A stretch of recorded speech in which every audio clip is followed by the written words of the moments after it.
A surprising amount of this channel has been focused on the changes to the way that the ticketing systems work at Disney parks and experiences. Lightning Lane Premier Pass comes to mind, the disability access service that has changed so drastically and so poorly by the Walt Disney Company. But today, we're going to talk about a new system that they're testing out at Disneyland Paris, a system under which you may not know how much your tickets are going to cost unless you log in that day. Even if your trip is 6 months away, it might be listed at a different price today than when you get close to when you would actually buy it. Why is Disney making it less clear to customers how much the tickets are going to cost? We can only guess why, but let's talk about all the details and speculation here on That Park Place. Maybe we should talk about this story because Disney has lost their minds. This is the most potentially malevolent thing that I think they could do here. You know how we complain about Disney prices and the fact that they go up and up and up. Well, now it appears that they are never going to tell you what the prices are. And when you buy your ticket, depending on when you buy it, it might change. Not just the time of year, but when you buy it for that time of year. So let's talk about this story here out of WDWNT. Like, look at that. There's the most expensive castle they've ever built. Well, maybe. It is my favorite castle. I love that castle so much. It is the most expensive to maintain because of, well, today's weather, actually. Yeah, that's true. It is snowing at Disneyland Paris right now. And that's something I've always sounds fun. To go and see. Yeah. I would not want to go with children to go to Disneyland Paris in the snow because I am a parent and I know what a pain it is to try to wrangle kids at Disney and also wrangle kids in the snow. So, there's a great video out there of Captain Hook and Peter Pan in I would call it Main Street USA here. I don't know what they call it in France, although I hope that we kind of colonize them and still call it that over there. Them throwing snowballs at each other in the middle of the park. It's a great image. I don't sometimes try to gather up all the soap suds that they use at the Magic Kingdom and throw them at people. That's to wash off the dirty hippies right there. Yeah. Yep. Look at that. I mean, that's beautiful. Other than the fact really that you cool. can see the castle. That's just picturesque. Here, we'll clean it up here. A lot of people there too. Yeah. That's beautiful. That's beautiful. I like those. I like the decor they've got going across that main street though, with the holly and the Mickey head. Like that's way better than what we've got at Magic Kingdom. Yeah, and growing up as a native Floridian, I remember being so impressed with the snow falling down. It was when MGM Studios first opened up. So I wanted to catch a snowflake, and I caught a snowflake, and oh no, it was soap bubbles. So I wish I hadn't caught that snowflake. All right, but let's get back over here to something less magical going on. That they're testing this out, and you can rest assured if Disney is testing this out in Paris, well, they're going to be moving that on if they consider it successful. Disneyland Paris has introduced a new flexible adaptive pricing system for dates, meaning pricing may now change for the same day over time. Dated tickets already vary depending on the date and demand. For example, Christmas Day and New Year's Eve are the two most expensive days of the year because of their popularity. With the new system, pricing for a single day may vary within a fixed range, adapting to demand and seasonality. One day, one park tickets start at 51 euros. By the way, cheaper over there in Paris, while one day two park tickets start at 76 euros. A one day two park ticket can be up to 175, as seen for New Year's Eve in DLP reports screenshot below. Vash, I think you've got this in a little bit clearer of a format here. Absolutely. You can kind of see right here the color coding that they're using for this. And yeah, you can see some really big swings from 119 euros there on the 1st of December all the way to 175 on the 31st right there. And yes, the flexible pricing structure, just imagine, guys, like an airline type system where depending on the time of year where you actually buy it, perhaps even by the hour of that specific day, these prices will change. Now they're saying a fixed range right here. So I think vaguely what this will be, but you can see how this is as flexible as it is. The price elasticity that we're looking at right here. Well, we're talking $65 swing right there from one price to the other. So it's this is not good. This is really bad. This is going to complicate things even further. But in for every box office bomb that Disney has, for every DTC metric that they're trying to facilitate with the enormous debt that is created for them, well, it's just one more dime that they need from their most profitable division. So no surprise they would implement a system like this. It's unfortunate, but a lot of these things, guys, they start out in Paris and they make their way into the domestic parks. This happened with Lightning Lane and Multipass and so forth, and they're paid to skip the line feature, and now it might be happening with this as well. So I just want to, because the article isn't as clear as I think it needs to be stated here. In the American system right here, which I'm not saying is better because it's really expensive, if you wanted to today buy a ticket for December of 2025, let's say the 31st, that would be, let's say, $200. But as you get closer to that day, the pricing will go up, presumably, unless you happen to get closer to that day, and it will go down. So they are looking at when people are booking and deciding if there's more people looking to book, the prices will go up. It's airline pricing. Yes.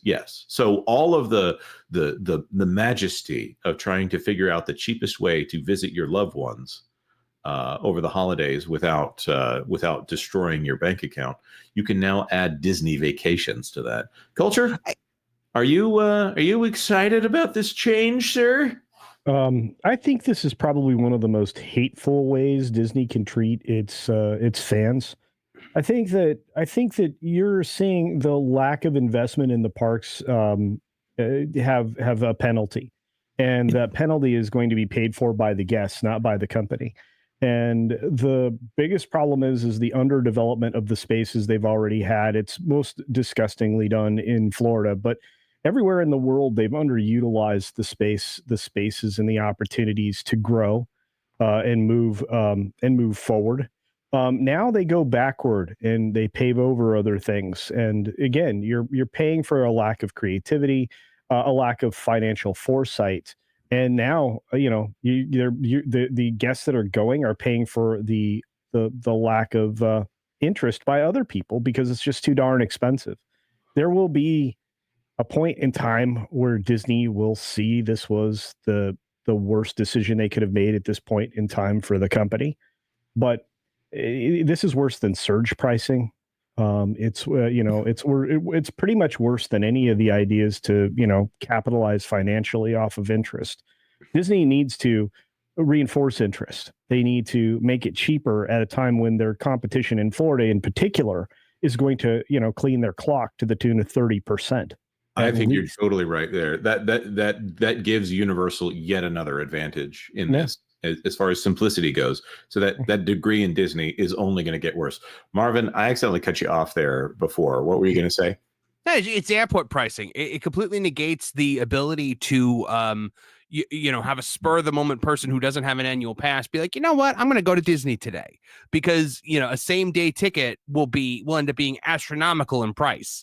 So I don't know what they're thinking with this. It's like what Culture said. It's vindictive. It's mean spirited.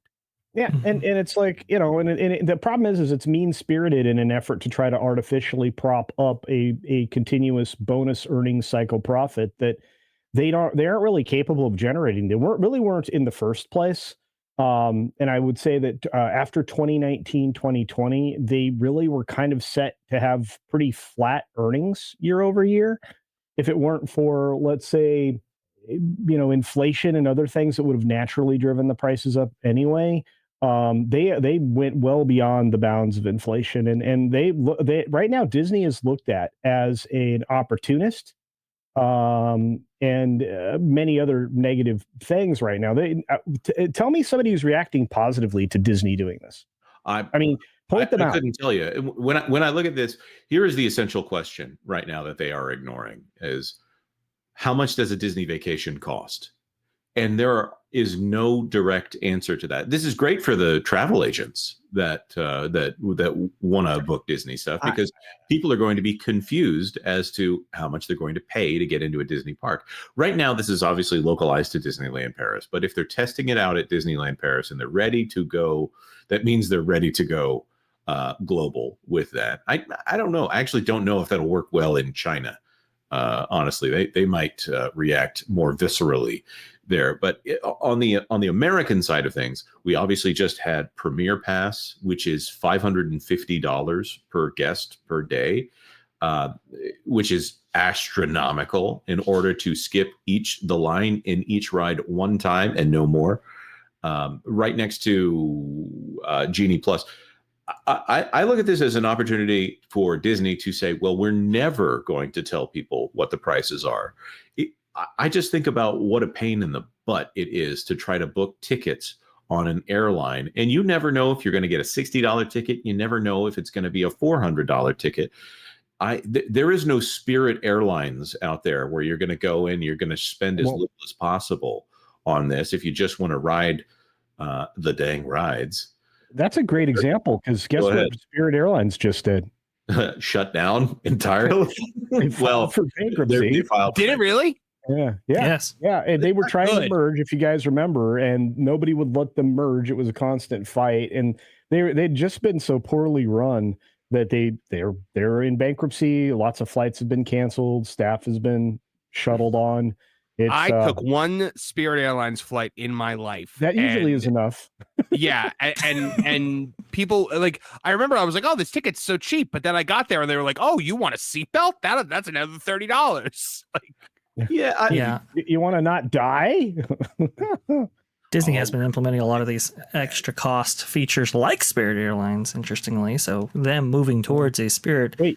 You want to take a backpack into the park to carry your belongings? Well, that's an extra $25. Oh, yeah, I'm telling you. You know that's like coming. Disney is, that's coming. Disney is that bad. I mean, nobody likes them anymore. This is the thing.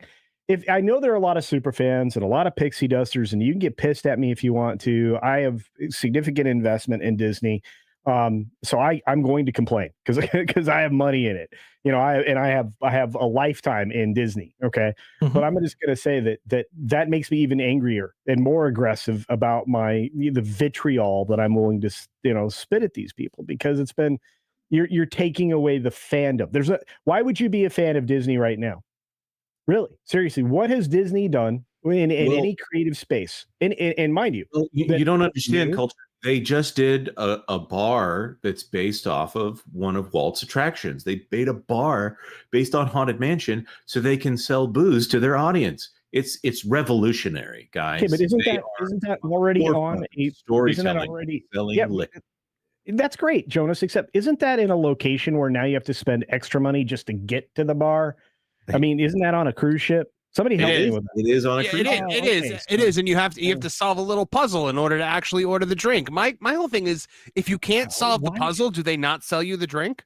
Well, I'm going to tell you right now. What happens if they have all these hammered guests? You have all these hammered guests that are trying to get in there, because you're encouraging them to drink on this cruise, and they can't solve the puzzle to drink more. The one thing I will give Disney Cruise Line is they don't have a they don't have an alcohol package the way every other cruise line does. Well, for me that's a bonus, but sure. Yeah, because I'm saying I give them that because I don't like being around overly drunk people. That's why I don't go to Epcot at night. Yeah, there is an all-inclusive nature to their cruise lines that doesn't quite exist at the parks, but that is an interesting thing that they haven't quite incorporated, and I hope they never do, because it would make it a mess. It would make it a mess for families with sloppy drunk people falling all over the place. Yeah, one more thing I think I want to add here in culture, you kind of hinted at it, but thinking about the if they're looking at airlines and the number of fees that are added on top by an airline right now, I wonder if they would contemplate a stroller fee, honestly. And I'm going to say this. I actually like Spirit Airlines because I don't want to pay for a bunch of ridiculous garbage that I don't use. So if the seat's going to be uncomfortable anyways, because I mean, I'm above 6 foot, I'm a pretty large guy. If the seat's going to be uncomfortable and I don't need to pay for all these extra things, I don't want to pay for the in-flight magazine and for the peanuts and for everyone to smile at me or whatever. I'm having a miserable experience anyways. I just want to get through it. So if you can take $70 off the price of a ticket in order for me to just get there safely, I'm all for it.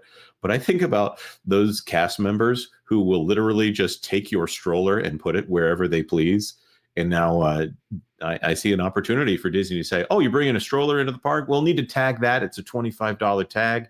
Yes. Also, it's got a little bit of tracking on it. We'll put it in the app. But by the way, it's going to be an extra $30 on. Well, it's probably be more like they tried to regulate strollers at Disneyland. You remember that culture? They tried to regulate the sizes. And so free stroller rental was available. If when I was younger, you could get them for free because they wanted people to bring their families. And then eventually they had a small fee so they could manage the demand. And then then it got ridiculous. But I mean, I can't even remember, but it's one point in time in my youth, my brothers and sister would get a free stroller at SeaWorld. I mean, if SeaWorld could do it, it's just there's a really this is a bad thing to start to establish because now the whole idea behind pay one price, enjoy the park is gone. It's been gone for a while, but now it's in the extreme. And I'm Vash, I don't want to pay the water bottle fee. Are they doing a water bottle fee now? No, but that's my point. They will. I mean, all of this is coming.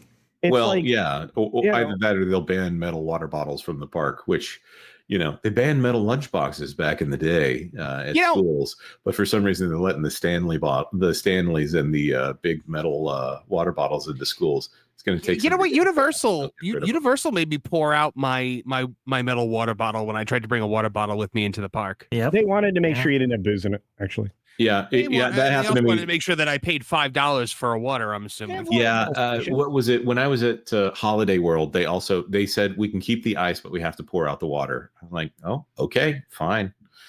But also Holiday World has free soda, so it's one of the strangest little perks of that theme park right there.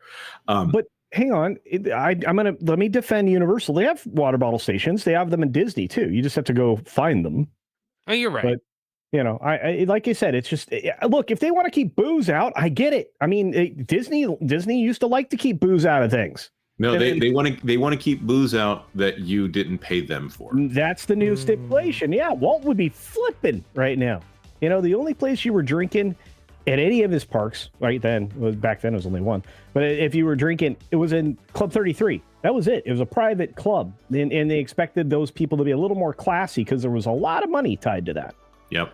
Andy Masterson in the chat, by the way, says soda is evil. 1 second. Yes, it is. Thanks for watching That Park Plays News.